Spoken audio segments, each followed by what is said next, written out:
માહિતી છે, એની શું બીમારી છે, એનું ઓપરેશન થયું છે કે નહીં, આગળ કઈ દિશામાં એ જશે, એ બધી જ માહિતી એ વ્યક્તિગત માહિતી છે, પર્સનલ માહિતી છે. એને અન્ય વ્યક્તિને શેર કરવી નહીં જોઈએ.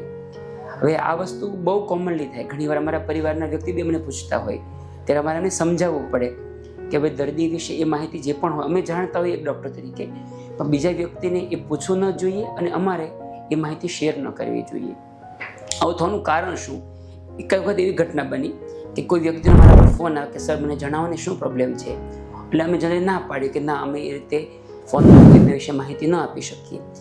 પાછળથી ખ્યાલ આવ્યો કે એ લોકોની કંઈ ફેમિલીમાં કંઈ એન્ગેજમેન્ટ માટે કંઈ ચર્ચા ચાલતી હશે અને સામેની વ્યક્તિની હેલ્થ વિશે અમને પૂછતા હોય, અથવા ઘણી બધી વાર કોઈ પેરેન્ટ્સ વિશે કંઈ કોઈ પ્રોપર્ટીના પ્રશ્ન હોય, આવા ઘણા બધા લીગલ ઇસ્યુ હોય, ઘણીવાર વ્યક્તિગત સંબંધોના પ્રોબ્લેમ હોય.